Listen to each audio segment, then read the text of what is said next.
Hello and welcome into mathematics. At this point in time, we're dealing with what is termed as statistics. I want you to understand that when we talk about statistics, the first question is based on standard deviation and it carries 6 marks. So, in order for you to get 6 marks from standard deviation, I want you to know that you must be able to draw a table like this one. So, in this case, it says the following table shows the results obtained by 60 learners in a mathematics test. So, you have to draw a table like this.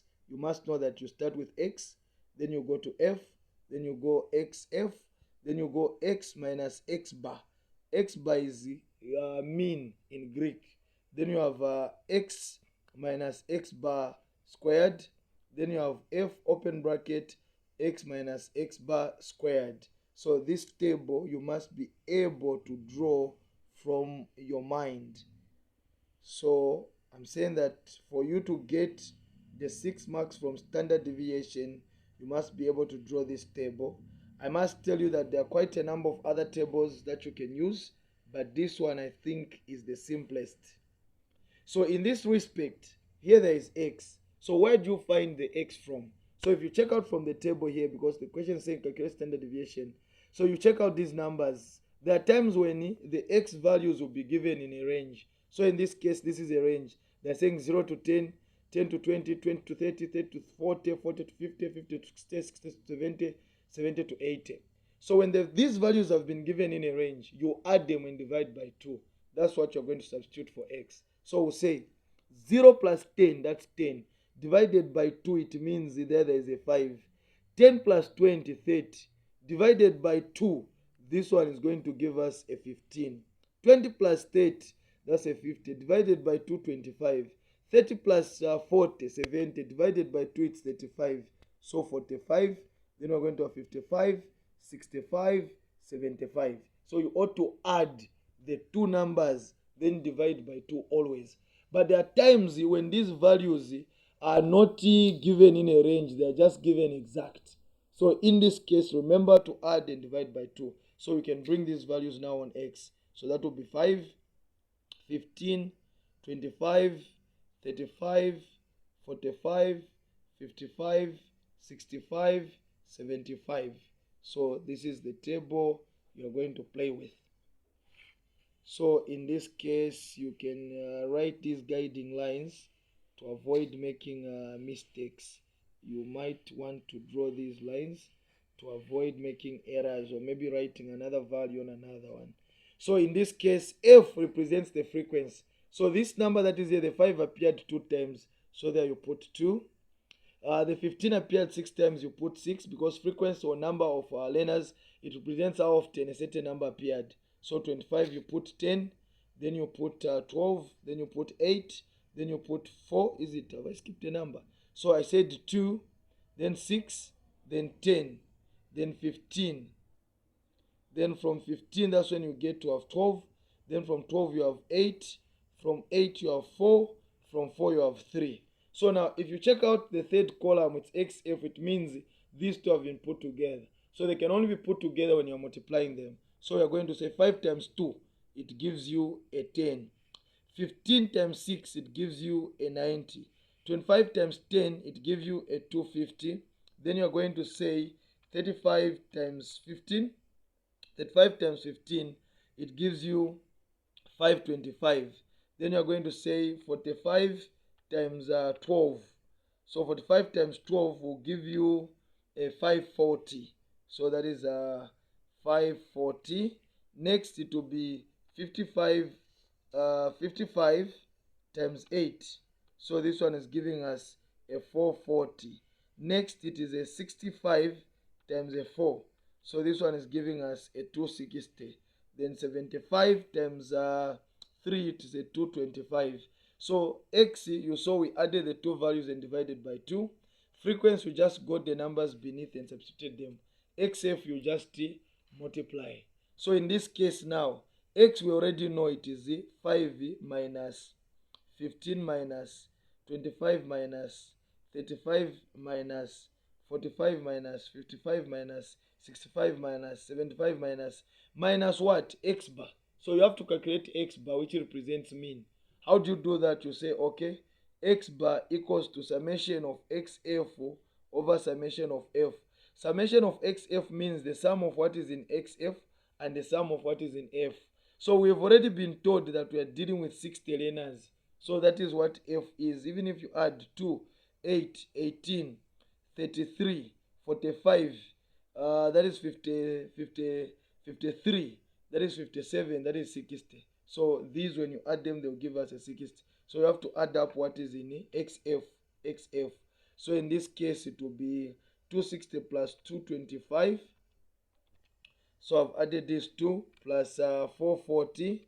Then I'm adding plus 540 plus 225 plus, I beg your pardon, plus 540 plus 525.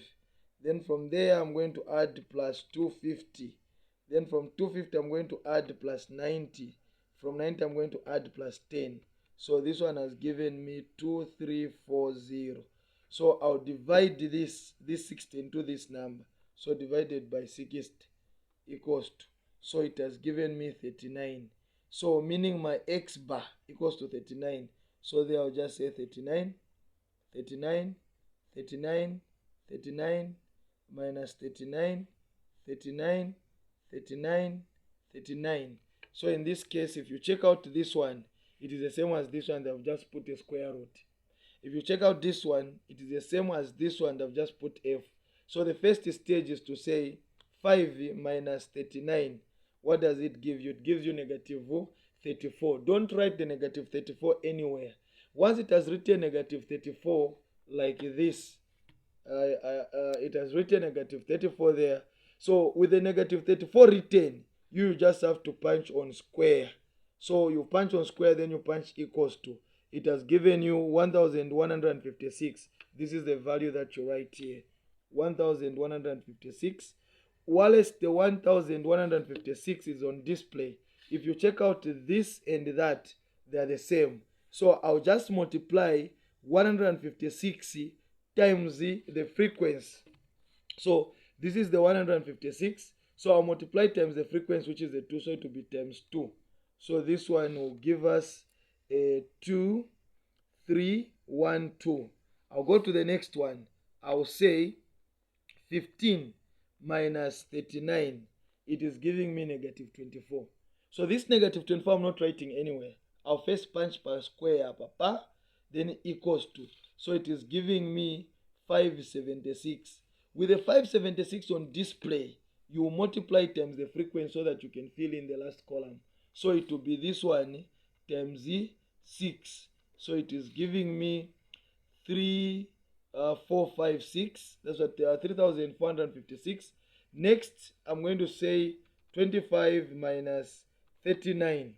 It is giving me 14. So I'll punch on square for 14, 196. While it's on display, I'll multiply times 10. That is 1,960. Next, I'm going to say 35 minus 39. It has given me negative 4. I'm not writing negative 4. I'm punching on square. It is giving me 16. So it will be 16 times 15. 16 times 15. This one is giving me 240. Next, I'm going to say 45 minus 39. It is giving me 6. Punch square is giving me 36.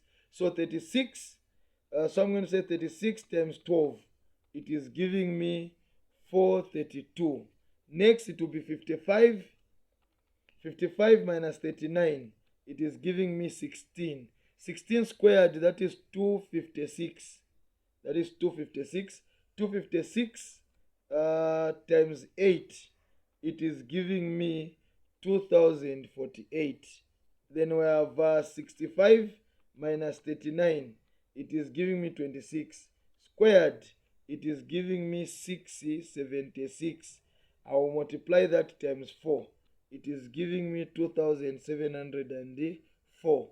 Lastly, I'll say 75. Lastly, 75 minus 39. It's giving me 36. I punch on square. It is giving me 1,296. Then I'll multiply times the frequency of 3. Times 3. So this one is giving me 3,888. After you filled in the table, now you write down the formula of saying SD equals to the square root of f summation of x minus x bar squared over summation of f, so that it is equals to denominator for summation of xf, you already know it's 60. So I'll add up everything in that other column. Plus 2704, that is plus 2048, then that is plus 432, that is plus 240, that is plus 1960. Then from there I'm going to say plus 3456, then plus 3456 plus 2312. So it has given me 17,040. So I'll divide the 60 in that number first. So I divided 60, then it has given me 284. What I want is the square root of this one, so I'll punch on square. So, and my answer will be equals to 16.9 for my answer for what is termed as standard deviation. So that is how you get the 6 marks. Thank you.